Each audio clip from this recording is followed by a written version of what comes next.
A paz do Senhor, povo de Deus, estou aqui mais uma vez para gravar esse vídeo para vocês. Dessa vez eu estou aqui com um conteúdo diferente, um bate-papo cristão. E para isso eu trouxe aqui nossa irmã em Cristo Jesus, Nicole. Ela vai estar dizendo quais são os temas que nós vamos estar tratando aqui, amém? O primeiro tema que a gente iria começar seria dependência. Eu vou fazer para o Samuel as perguntas e depois ele vai fazer para mim. Em questão de dependência, como você lida com a diferença entre dependência de Deus e ser independente, como o livre-arbítrio que ele nos deu? Então, é um assunto meio interessante. Eu penso assim que é como Jesus disse, que sem ele a gente não faria nada. Então eu vejo que quanto à dependência de Deus, é impossível tentar estar longe dele, entende? Uma vez que a Bíblia fala que Jesus Cristo é a vara e sem ele a gente não faz nada, o que eu entendo com isso? Que sem ele a gente não perdoa, sem ele a gente não ora, sem ele a gente não produz nenhum fruto, entende? A gente não consegue perdoar, pedir perdão, Então eu vejo essa dependência de Deus, Nicole, como eu não posso ver sem colocar Deus em tudo, entende? Então eu preciso dele em tudo. Se eu vou pregar, eu preciso orar antes. Por quê? Porque eu dependo dele. Então eu não creio nessa autossuficiência do homem, não. Eu creio que o homem precisa de Deus em tudo. Em todas as áreas, no caso da vida. Sim. Agora é minha vez de fazer uma pergunta, sobre este assunto dependência, e a Nicole vai estar respondendo. A pergunta é: existem cristãos que se acham autossuficientes, já não se veem como totalmente dependentes de Deus. O que essas pessoas precisam fazer?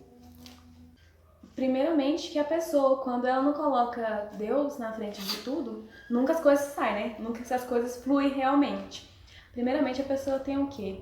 Que aceitar e entender que sem Deus não somos capazes de nada, E realmente ver o erro. E depois, segundamente, é o quê? É ter uma vida de oração. Porque se a pessoa não tiver uma vida de oração, como é que ela vai saber o que Deus quer pra ela? Porque Deus sabe o que é melhor, Quando você vai conversar com uma pessoa, como você vai saber o que a pessoa quer se não tiver diálogo? Você precisa conhecer o Criador para saber o que ele tem para você.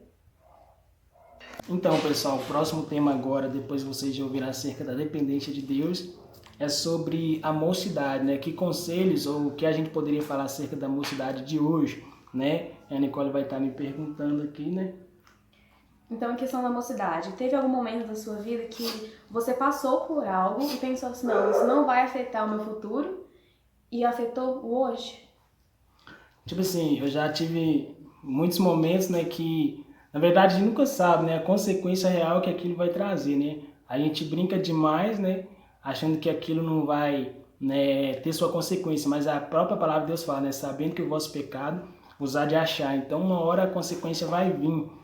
E existe sim muitas coisas que eu fiz, durante a minha mocidade, que foi um atraso ministerial, entende? Seja relacionamento errado, entende? Só que a gente não imagina as consequências futuras, É como muitas vezes também um vício, em questão de cigarro, de bebida. Quando a gente pensa, ou as pessoas, na maioria, pensam que na juventude isso não vai afetar, com o tempo acaba virando vício e isso atrapalha totalmente o futuro.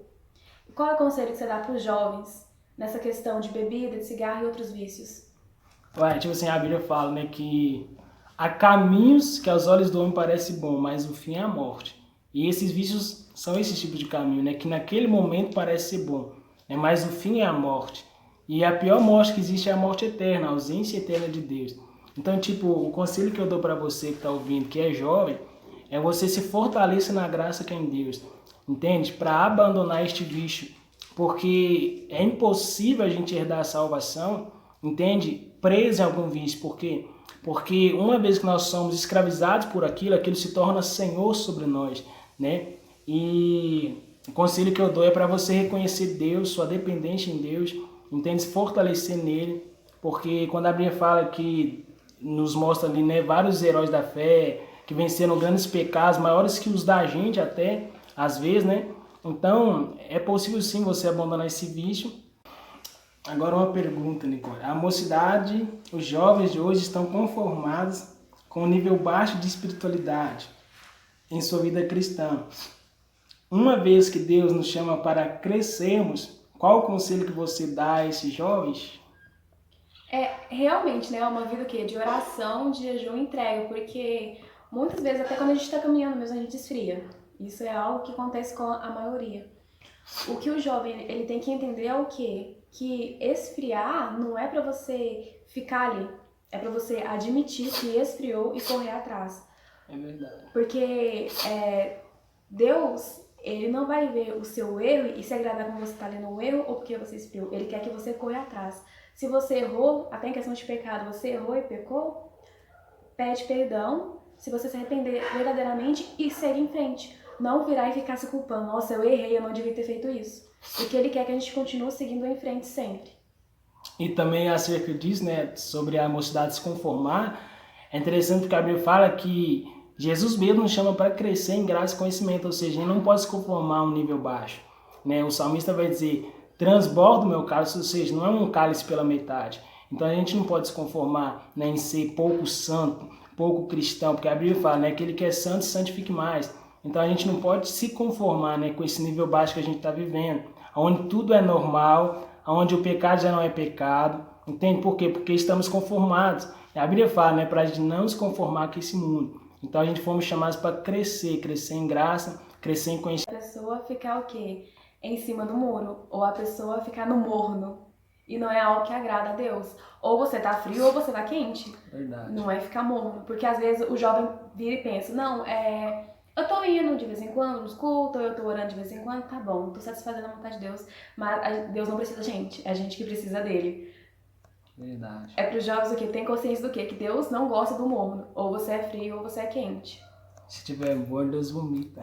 E a próxima pergunta agora, pessoal, é sobre anonimato. Quando Deus esconde alguém, né, nos permite passar por um secreto, por um momento de provação ali, né, tudo isso para nos preparar. A pergunta é, Nicole, existem pessoas que hoje estão desanimadas por viver o anonimato, entende?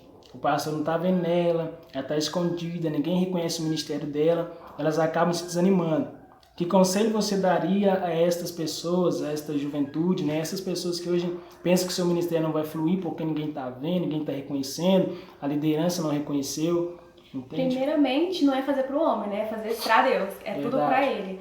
Então a pessoa, quando ela pensa que aquilo não vai fluir, já é falta de fé. E a pessoa que não tem fé é impossível de agradar a Deus. Então, primeiramente, a pessoa tem o quê? Que eu acho que a pessoa que realmente vive para agradar o homem, não a Deus, ela não se converteu realmente. Porque a partir do momento que você se converte, é tudo para ele. Então, primeiramente, você tem que ver aonde você está errando e falar assim, não, realmente não estou fazendo pro homem. Eu vou correr atrás de mim. E por nós mesmos, a gente não consegue fazer nada. Então, eu vou buscar mais a Deus.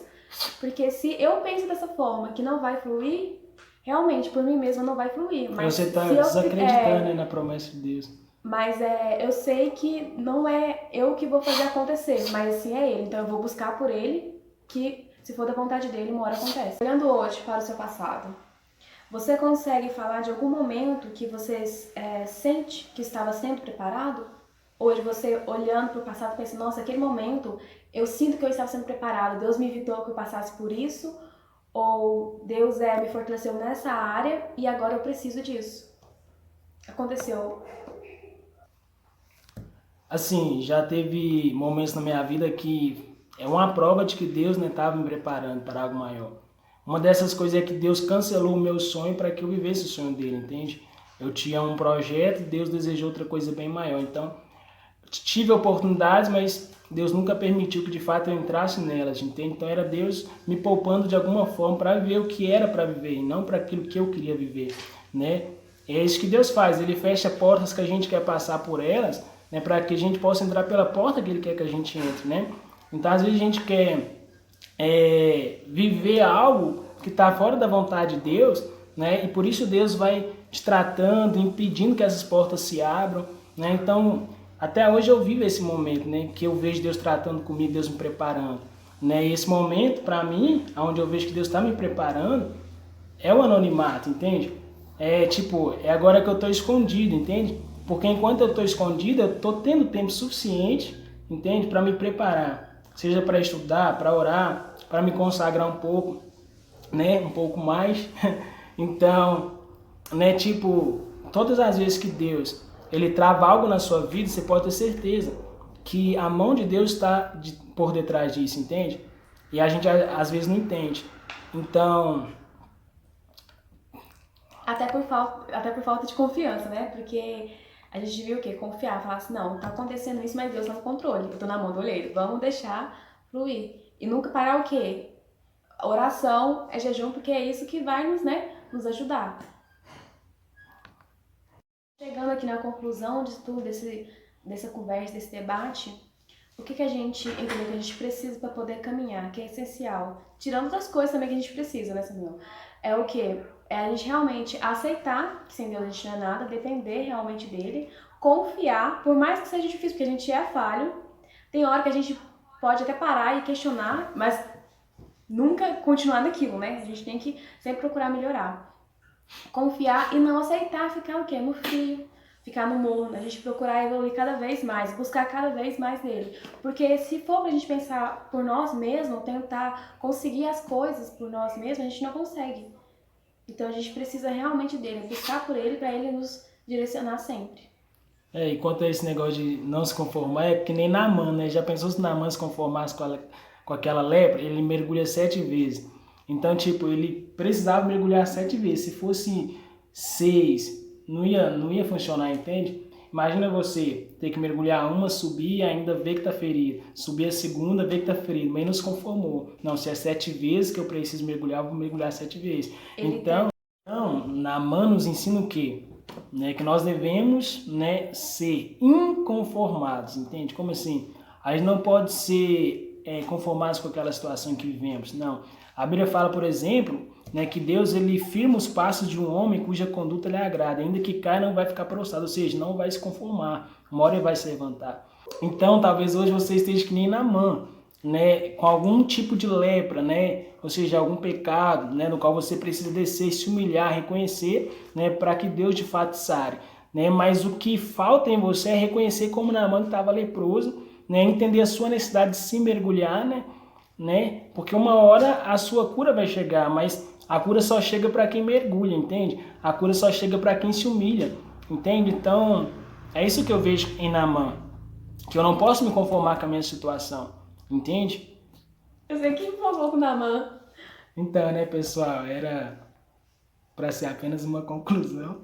A gente acabou terminando como o quê? Uma pregação sobre o Naamã. É um aprendizado sobre Naamã, mas é isso aí, né? É algo que não saiu realmente do que a gente tava falando, né?